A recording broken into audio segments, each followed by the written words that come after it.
Then next point is protocol. जो protocol है वो भी हॉस्पिटल इन्फेक्शन कंट्रोल जो प्रोग्राम होता है उसके अंडर आता है।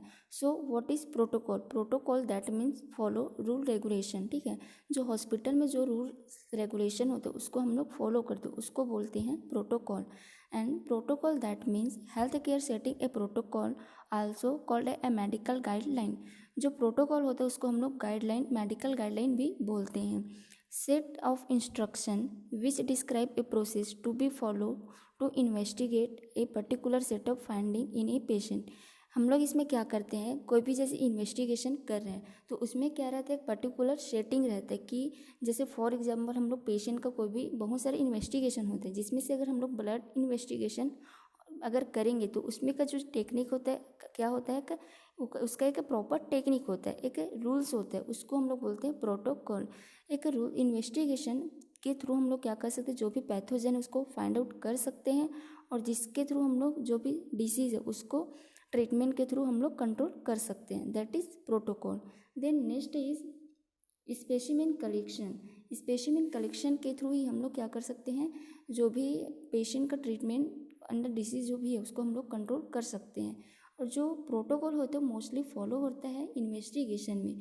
जैसे फर्स्ट इज यूरिन इन्वेस्टिगेशन।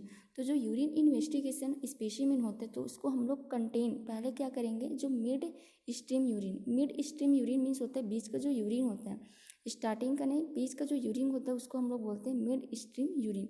तो यूरिन इन्वेस्टिगेशन के लिए हमेशा मिड स्ट्रीम यूरिन लेते हैं। देन इसमें हम लोग क्या करते हैं, कैसा टाइप का कंटेनर यूज़ करेंगे, माउथ हेल्ड बॉटल इसमें यूज़ करते हैं। देन प्रिपरेशन ऑफ पेशेंट, इसमें अगर मेल पेशेंट है तो हम लोग पहले उनका जो ग्लांस पेनिश होता है उसको क्लीन करेंगे। देन उसके बाद मिड स्ट्रीम जो यूरिन होता है उसको कलेक्ट करते हैं। देन अगर फीमेल पेशेंट है तो हम लोग उनके जो यूरेथ्रल ओपनिंग एरिया है उसको पहले क्लीन करेंगे। देन उसके बाद कलेक्ट करते हैं मिड स्ट्रीम यूरिन को। फिर ट्रांसपोर्ट टू लेबोरेटरी, फिर उसको हमको ट्रांसपोर्ट करना है लेबोरेटरी में 2 आवर्स के अंदर। देन स्टोरेज प्रिपेयर मीन उसको हम लोग कितना टाइम तक स्टोरेज कर सकते हैं और कितना डिग्री पे कर सकते हैं। तो यूरिन को हम लोग 24 आवर्स रख सकते हैं लैब में, उसको 2 to 8 डिग्री सेल्सियस में। Then next is stool specimen. इसको जो स्टूल स्पेसिमेन होता है इसको हम लोग माउथ हेल्ड कंटेनर में कलेक्ट करते हैं। इसके लिए प्रिपरेशन, नो स्पेसिफिक प्रिपरेशन, मतलब इसमें पेशेंट को स्पेसिफिक कोई प्रिपरेशन नहीं करते हैं। ट्रांसपोर्ट टू लेबोरेटरी, इसमें जो स्टूल है तो इसको हम लोग ट्रांसपोर्ट कर सकते हैं नॉर्मल बॉड से 24 आवर्स में। देन स्टोरेज कितना टाइम तक कर सकते हैं, 72 आवर्स तक, और उसको 2 to 8 डिग्री सेल्सियस में रख सकते हैं। Then next is rectal swab. Rectal swab that means इसमें हम लोग क्या करते हैं, स्वैब से जो रेक्टम होता है वहाँ पे इंसल्ट करते हैं। देन उसका हम लोग क्या करते हैं, डायग्नोस करते हैं। जैसे गोनोरिया की कंडीशन हो गया या फिर और कुछ अगर स्पेसिफिक डिसीज है पेशेंट को तो उस कंडीशन में हम लोग रेक्टल स्वैब लेते हैं। तो रेक्टल स्वैब लेते हैं। देन उसके बाद हम लोग उसको क्या करेंगे, ये होता है माउथ हेल्ड कंटेनर, उसमें हम लोग उसको कंटेन करते हैं। देन प्रिपरेशन ऑफ पेशेंट, इसमें जो स्वैब होता है रेक्टल स्वैब उसको 25 सेंटीमीटर एनआर स्पिंचर में हम लोग इंसर्ट करते हैं। देन इसको 72 आवर्स तक रख सकते हैं 2 to 8 डिग्री सेल्सियस में। देन नेक्स्ट है स्पूटम। स्पूटम, इसमें हम लोग माउथ हेल्ड बॉटल जिसमें हम लोग स्पूटम को कलेक्ट करते हैं। देन इसको preparation of patient collected after deep coughing, जब पेशेंट का क्या होगा, डीप कफिंग होगा, उसी को हमको क्या करने, स्पेसिमेन बॉटल में कलेक्ट करते हैं। देन स्टोरेज, इसको हम लोग 24 आवर्स तक रख सकते हैं एट रूम टेम्परेचर में, नॉर्मल रूम टेम्परेचर में हम लोग इसको रख सकते हैं। Then next is CSF, cerebrospinal fluid, जिसको हम लोग लंबर पंचर एक प्रोसीजर होता है उसके थ्रू कलेक्ट करते हैं। तो इसको हम लोग एक ट्यूब या फिर बॉटल में कलेक्ट कर सकते हैं। देन पेशेंट प्रिपरेशन में disinfected skin before aspiration, means CSF fluid निकालने से पहले हमको जो स्किन है वहाँ पर उसको पहले डिसइंफेक्शन करना है। देन इसको हम लोग रख सकते हैं स्टोरेज करके 6 आवर्स तक एट 37 डिग्री सेल्सियस में। देन नेक्स्ट है ब्लड इन्वेस्टिगेशन। ब्लड इन्वेस्टिगेशन को हम लोग इसको भी एक ट्यूब में हम लोग कलेक्ट करते हैं, जिस ट्यूब में कंटेन रहता है एंटीकोगुलेंट, और फिर जो इसमें हम लोग कलेक्ट करते हैं लेफ्ट या फिर राइट आर्म से हम लोग ब्लड ले सकते हैं या फिर लेग से भी हम लोग ब्लड ले सकते हैं। इसको हम लोग सुबह स्टोरेज करके रख सकते हैं 37 डिग्री सेल्सियस में। Then next is body fluid. Body fluid में हम लोग जो एनारोबिक मीन्स होता है absence ऑफ ऑक्सीजन, उस वाला जो क्या रहता है ट्यूब रहता है उसमें इसको हम लोग कलेक्ट करते हैं। इसके लिए भी हम लोग पेशेंट को पहले जहाँ पर से हमको लेना है उस स्किन को बिफोर एस्पिरेशन करने से पहले डिसइंफेक्ट करते हैं। Then next keep immediately at temperature, फिर इसको हम लोग जो नॉर्मल टेम्परेचर होता है वहाँ पे रखेंगे। Then next point is skin scraping means इसमें हम लोग क्या करते हैं स्किन का टिश्यू लेते हैं, इसमें एनारोबिक ट्रांसपोर्टर में हम लोग रख सकते हैं कंटेनर में। Then do not allow to dry disinfected, पहले हम लोग पेशेंट को क्या करेंगे प्रिपेयर करेंगे, उसका जो स्किन है उसको हम लोग डिसइंफेक्टेड करेंगे। देन इसको हम लोग 24 आवर्स तक रख सकते हैं एट रूम टेम्परेचर में। Then next is preparation of report, तो प्रिपरेशन ऑफ रिपोर्ट मोस्टली हम लोग जो माइक्रोबायोलॉजी जो सब्जेक्ट होता है उसमें हम लोग जो इन्वेस्टिगेशन करते हैं उसको मोस्टली हम लोग लैब में ही परफॉर्म करते हैं। तो जो रिपोर्ट प्रिपरेशन होता है वो कैसा होगा, the communication between the technician and the physician is through the report made on the request seat. Preparation of report को प्रिपरेशन करने के लिए पहले कम्युनिकेशन होगा, डिस्कशन होगा दो पर्सन के बीच में, एक टेक्नीशियन होगा और एक फिजिशियन, दोनों के बीच में पहले कम्युनिकेशन होगा। फिर सम रिपोर्ट आर डन रूटीनली, सम जो रिपोर्ट होता है वो उसको क्या करते हैं रूटीनली डन करते हैं। देन अदर जो इन्वेस्टिगेशन होता है जो रिपोर्ट होता है उसको हम लोग इमरजेंसी कंडीशन में करते हैं। The latter take the priority over the former, appropriate reporting is a much important as accurate reporting, मतलब क्या होना चाहिए हम लोग को रिपोर्ट प्रिपरेशन करने के लिए एक्यूरेट क्या होना चाहिए रिपोर्टिंग होना चाहिए। एक्यूरेट जैसे सैंपल हम लेंगे तभी हम लोग क्या कर सकते हैं एक्यूरेट रिपोर्ट दे सकते हैं।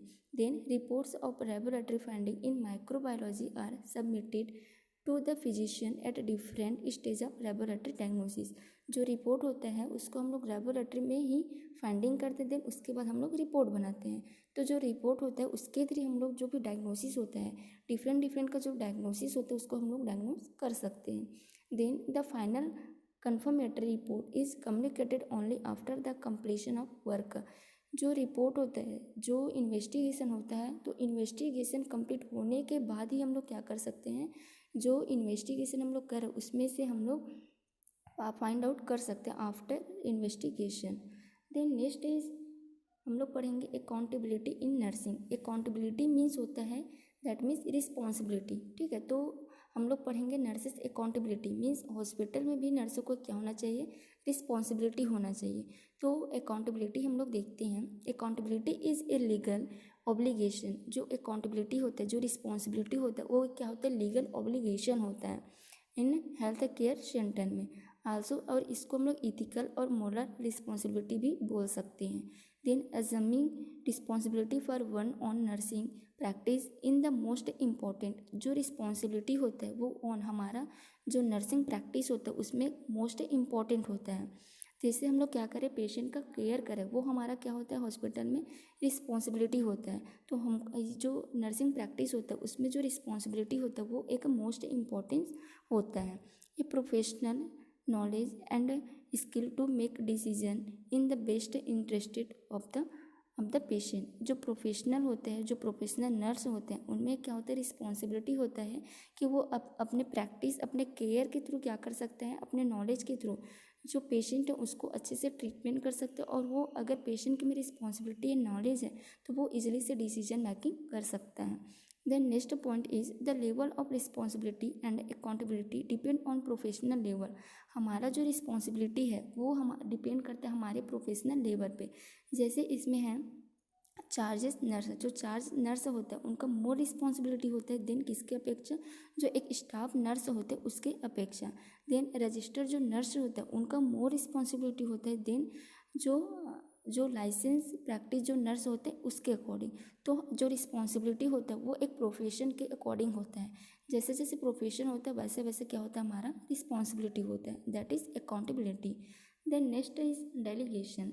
डेलीगेशन मीन्स होता है डिसीजन लेना या फिर होता है अथॉरिटी, ठीक है अथॉरिटी बोल सकते हैं हम लोग। तो delegation if the nurse is delegation care to another professional, जो डेलीगेशन इफ़ नर्स है यदि जो नर्स है उनको अथॉरिटी है कि वो क्या कर सकते हैं अपने प्रोफेशनल में केयर प्रोवाइड कर सकते, तो वो हमारा क्या हो गया डेलीगेशन हो गया।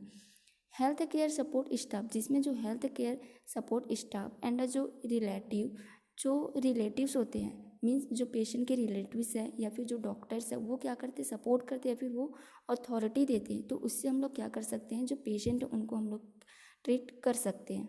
Then next is judgement that means हम लोग क्या कर सकते हैं, judgement is a necessary in nursing practice या फिर प्रोफेशनल प्रैक्टिस। जो एक judgement is a accountability, means ये क्या होता है, जजमेंट जो होता है वो एक हमारा रिस्पॉन्सिबिलिटी होता है हमारे जो प्रोफेशनल प्रैक्टिस है उसमें। पहले हम क्या करेंगे, जजमेंट करेंगे।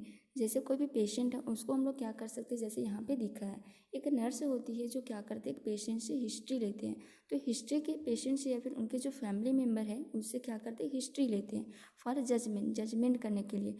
तो जो प्रोफेशनल हम अपने नॉलेज के अकॉर्डिंग जो पेशेंट है, अपने नॉलेज या फिर अपने प्रोफेशन के अकॉर्डिंग हम पेशेंट को जज कर सकते हैं। देन जैसे हम लोग जज करेंगे पेशेंट को, तो उस जजमेंट के अकॉर्डिंग हम अपने बेस्ट प्रैक्टिस एविडेंस को अप्लाई कर सकते हैं, डिसीजन मेकिंग ले सकते हैं और पेशेंट को ट्रीट कर सकते हैं। That is clear. ओके।